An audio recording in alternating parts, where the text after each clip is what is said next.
Hello everyone, this is Ashutosh and you're watching Medutainment. So guys, I'm back again with another exciting video. So today in this video, we are going to talk about the Q angle, which is a very important topic, and we are going to discuss it in very much detail. But before moving on, if you're new on this channel, then please consider subscribing it and hit that notification bell to get the latest videos first. अभी recently मैंने video upload किया था Cobbs angle पे, तो अगर आपने नहीं देखा है तो आई बटन में जाकर देख सकते हैं इस वीडियो के बाद. You can also visit my channel to get more such interesting videos and playlist. So what are you waiting for? Go and watch after this video. So let's do not waste time and get started with the topic. Stay tuned till the end क्योंकि video बहुत interesting होने वाली है. So let's start with the topic which is the Q angle. Q angle जो है वो हमारा biomechanics and as well as the orthopedics is concern, तो ये दोनों में ही हमारा बहुत इंपॉर्टेंट टॉपिक है और बायोमैकेनिक्स में तो बहुत ज़्यादा ही. तो लेट्स डिस्कस कि जो क्यू एंगल होता है वो क्या होता है और वो कैसे फॉर्म होता है और उसका क्या रोल और सिग्निफिकेंस है. So let's start. It is basically the angle formed between, दो चीज़ों के बीच में एंगल बनता है. तो वो कौन है? A line connecting the ASIS to the mid point of the patella, यानी कि representing the direction of pull of quadriceps muscle. ये तो एक हो गया. और दूसरी लाइन जो है a line connecting the tibial tuberosity and the mid point of the patella. तो ये दोनों को जो लाइन कनेक्टिंग है और जो इंटरसेक्शन पॉइंट होता है उधर हमारा बनता है क्यू एंगल. तो उसको हम डायग्राम के थ्रू देखते हैं वो क्यू एंगल क्या बोलता है. तो अभी मैंने डिस्कस किया था कि लाइन कनेक्टिंग द ASIS, ये हमारा ASIS है और ये हमारा मिड पॉइंट ऑफ द पटेला है. तो ये मिड पॉइंट ऑफ द पटेला और ये हमारा ASIS. तो दोनों को जो लाइन कनेक्टिंग है ये ASIS से हमारा मिड पॉइंट ऑफ द पटेला तक लाइन कनेक्ट हो रही है और ये मैंने एक्सटेंड किया इस लाइन को. और दूसरा लाइन था हमारा, तो ये हमारा फर्स्ट लाइन है और जो सेकेंड लाइन है वो टिबियल ट्यूबरोसिटी से ले करके मिड पॉइंट ऑफ द पटेला और फिर मैंने एक्सटेंड किया है. तो इस तरीके से जो दोनों लाइन का जो इंटरसेक्शन है, ये जहाँ पे इंटरसेक्शन हो रहा है, ये इंटरसेक्शन का जो एंगल होता है उसी को हम बोलते हैं हम लोग क्यू एंगल. तो इस तरीके से हमारा जो है क्यू एंगल फॉर्म्ड होता है बाय द टू लाइंस. तो ASIS से मिड पॉइंट ऑफ द पटेला और टिबियल ट्यूबरोसिटी से मिड पॉइंट ऑफ द पटेला, उनको एक्सटेंड करना है. जो एंगल बनेगा वो हमारा क्यू एंगल होगा. अब देखते हैं क्यू एंगल के बारे में और डिटेल्स. तो जैसा कि अभी हमने डिस्कस किया था कि the Q angle is defined as the angle between the quadriceps muscle, primarily the rectus femoris and the patellar tendon and represents the angle of quadriceps muscle force. तो एक्चुअली ये दोनों मसल का जो है muscle और tendon का जो force रहता है उसका भी कहीं ना कहीं ये एंगल डिफाइन करता है. ओके, तो जो हमने देखा था कि ASIS टू ये कनेक्ट कर रहा है और दूसरा जो कनेक्ट कर रहा है उसके बीच में जो एंगल बन रहा है क्यू एंगल, तो क्यू एंगल जो है वो कहीं ना कहीं इसको मेजर करने के लिए भी, इसका जो फोर्स है और नेट इफेक्ट है वो मेजर करने के लिए भी यूज़ होता है. Q angle is also known as the quadriceps angle or the patellofemoral angle. ठीक है, तो इसीलिए इसको बोलते हैं Q angle को quadriceps angle या फिर patellofemoral angle, क्योंकि कहीं ना कहीं ये जो फोर्सेस हैं वो यूज़ कर रहे हैं हम इसमें और उसी से ये नाम डिफाइन हुआ है क्योंकि ये मसल्स और ये टेंडन इन्वॉल्व है इसमें, पटेला टेंडन और क्वाड्रिसेप्स मसल. इसलिए कहीं ना कहीं क्यू एंगल को क्वाड्रिसेप्स एंगल बोला गया है या फिर पटेलोफेमोरल एंगल. तो अब हम देखते हैं इसका नेट इफेक्ट क्या है और वो जिसकी हम बात कर रहे थे. तो हम जो बात कर रहे थे, net effect of the pull of quadriceps and the patella tendon can be assessed clinically using a measurement called the Q angle. तो जो नेट इफेक्ट है इधर जो है हमको पता है कि एक हमारा फीमर में नेक शाफ्ट एंगल होता है, तो फीमर कुछ इस तरीके से होती है. ओके, जिसकी वजह से एक फिजियोलॉजिकल वेलगस क्रिएट होता है, एक physiological valgus like condition create होती है जो कि होती है एक नॉर्मल पर्सन में. ओके, और ये अगर एक्सीड होता है तो जेनु वेलगम लाइक कंडीशन अराइज होती है. तो वो बात की बात है, बट इधर फिलहाल जो है हम बात कर रहे हैं कि इधर जो हमारा नेक शाफ्ट एंगल जो होता है फीमर का, उसकी वजह से और इधर हमको पता है कि फीमर के ऊपर क्वाड्रिसेप्स भी रहेगी. तो फीमर के इस तरीके से होने की वजह से, एक एंगल पे होने की वजह से हमारा क्वाड्रिसेप्स का पुल भी इसी डायरेक्शन में आता है एक एंगल पे. तो उसी को हमने बोल दिया है क्वाड्रिसेप्स पुल, या जो FQ होता है जिससे हमने डिनोट किया है इसको. तो एक क्वाड्रिसेप्स पुल है, इस तरीके से इस डायरेक्शन में पुल हो रहा है. ये हमारा लैटरल एस्पेक्ट है और ये हमारा मिडिल एस्पेक्ट है. तो ऑब्वियसली हमारा फीमर इस तरीके से हेड ऐसा रहेगा. तो ये हमारा FQ यानी कि क्वाड्रिसेप्स पुल है.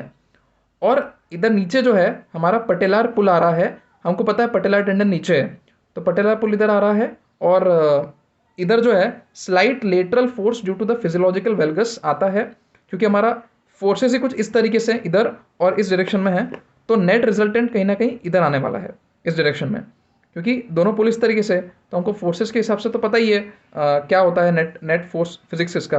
तो ये फिजियोलॉजिकल वेलगस इस डायरेक्शन में स्लाइट लेटरल फोर्स क्रिएट होगा, और ये हमारा पटेला है, ठीक है। तो ये हमारा जो है इस तरीके से एक ये एंगल बन जाता है इधर, जिसको हमने बोला थीटा एंगल, ओके।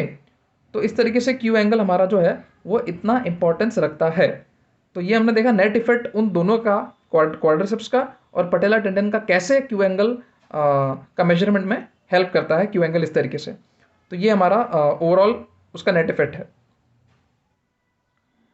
तो जो क्यू एंगल होता है 10 to 15 डिग्रीज नॉर्मल माना जाता है, measured with the knee either in full extension और slight flexion is considered normal.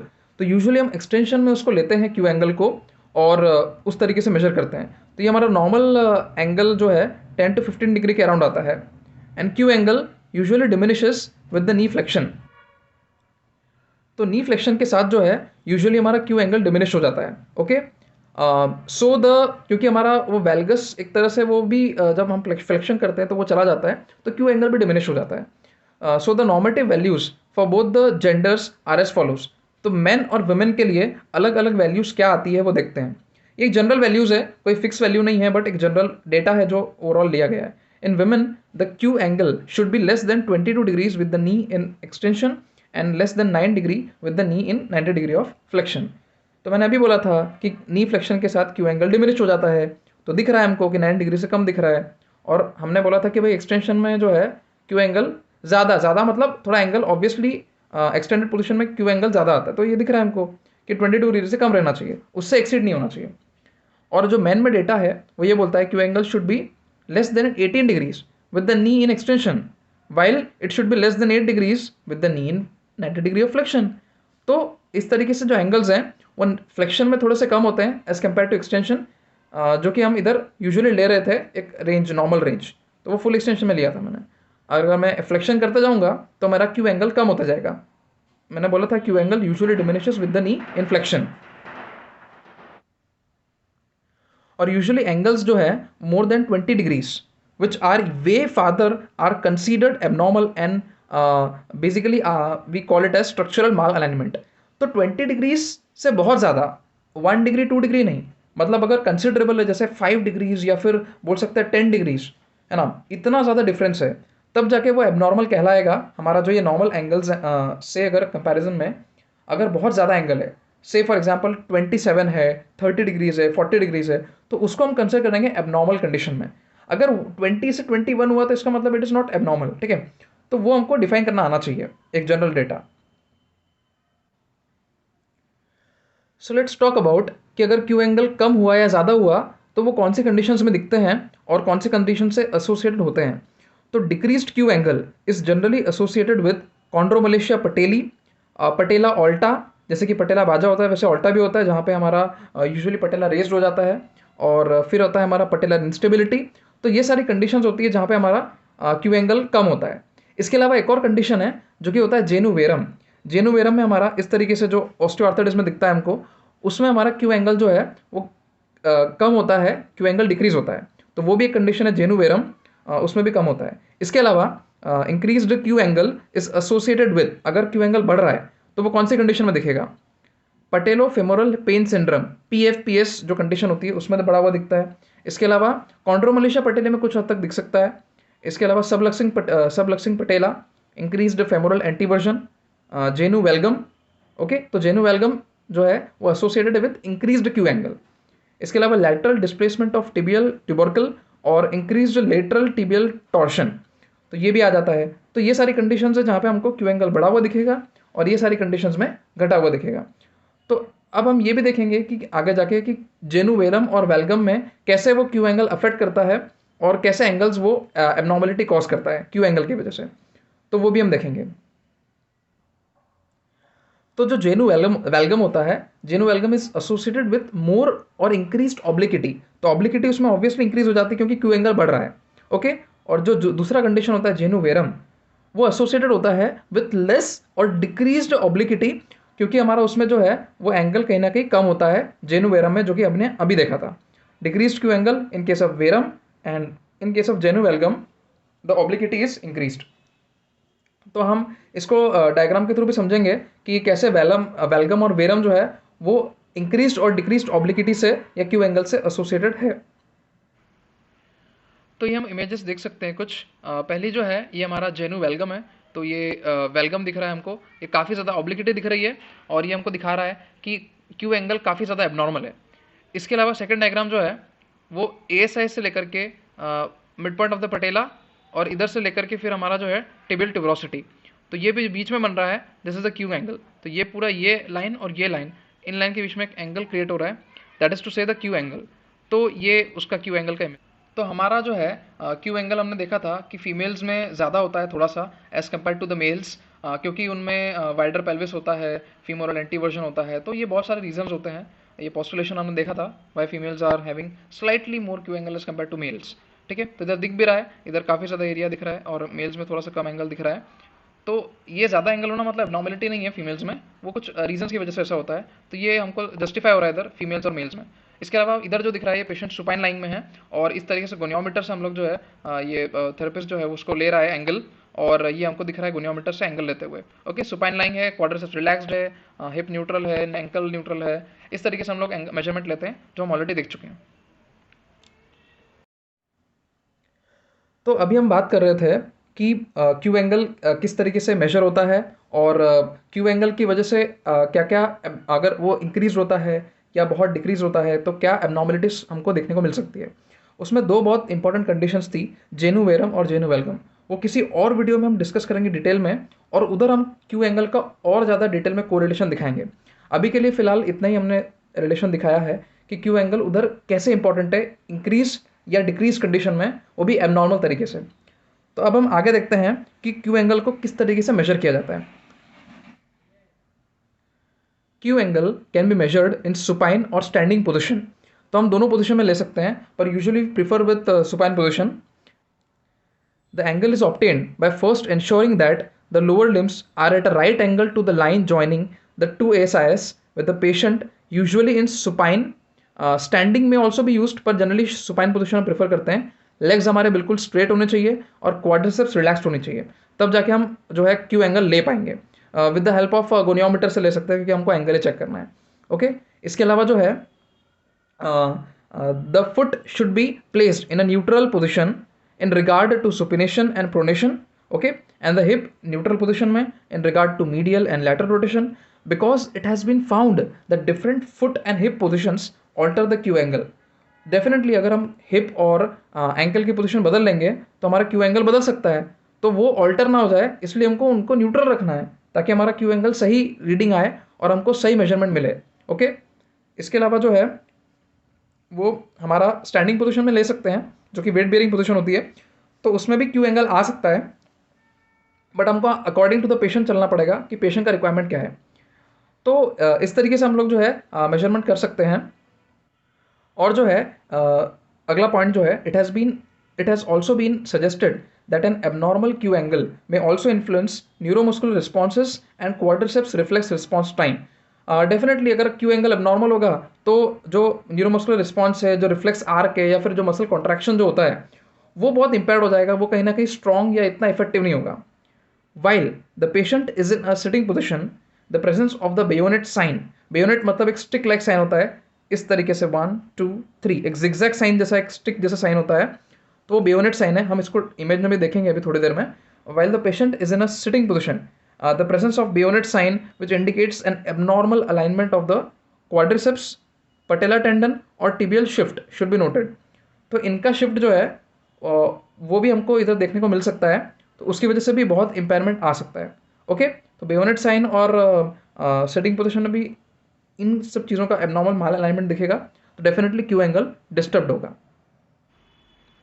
तो इधर हम जो है क्यू एंगल देख सकते हैं इमेजेस में।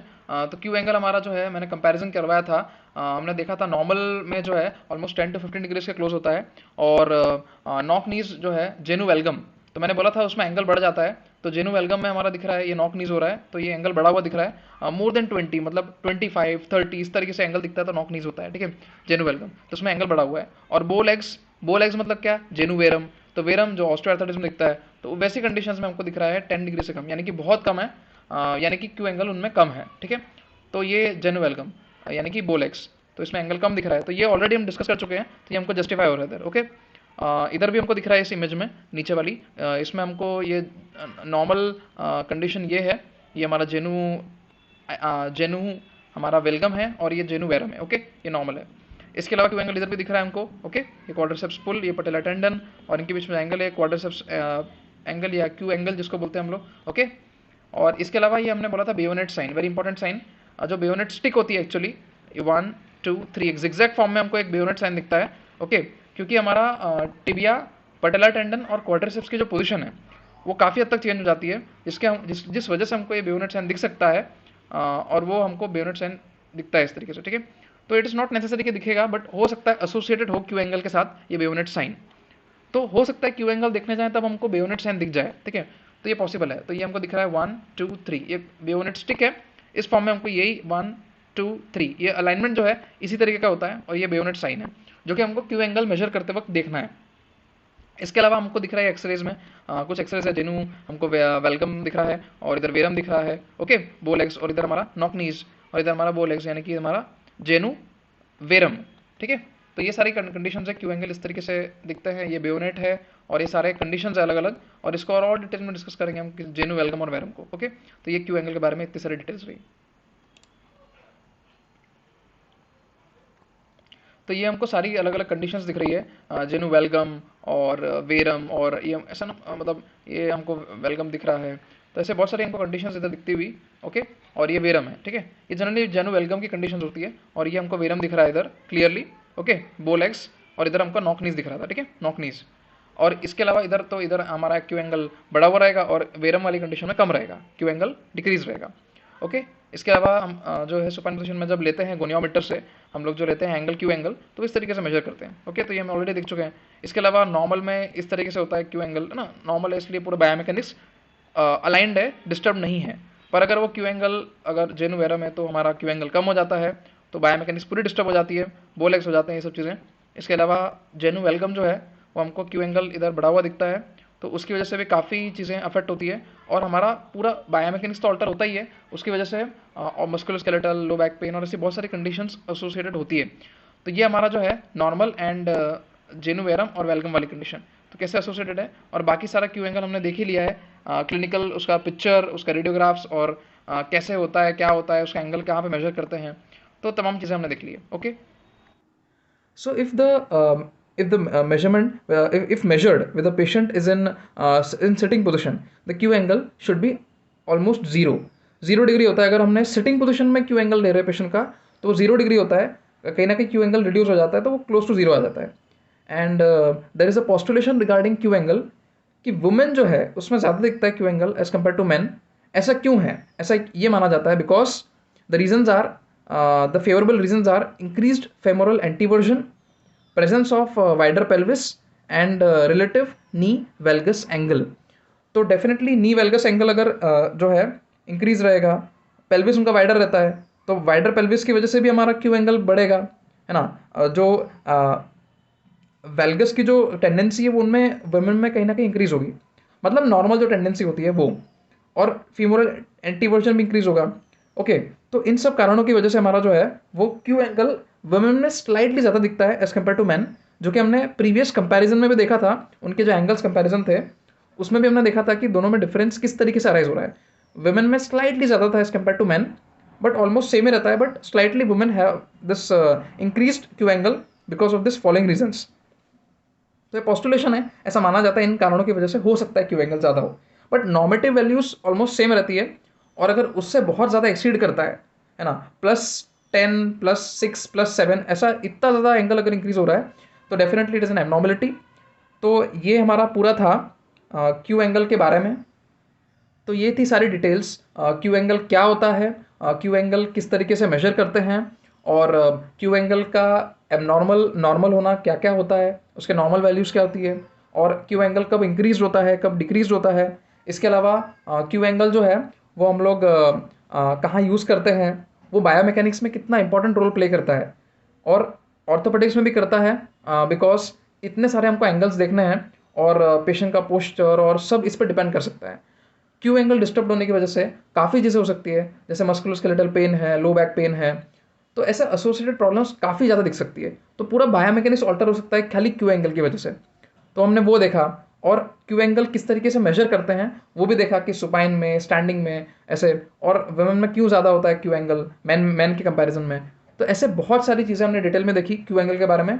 तो हमने कोशिश की है मैंने कि सारी डिटेल्स कवर करने की in context with the Q angle.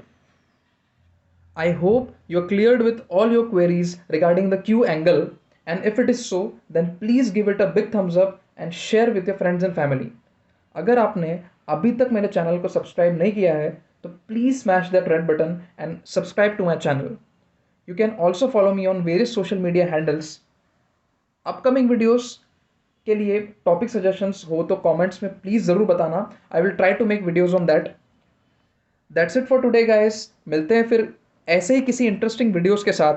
Till then keep watching and keep sharing. So this is Ashutosh here, signing of.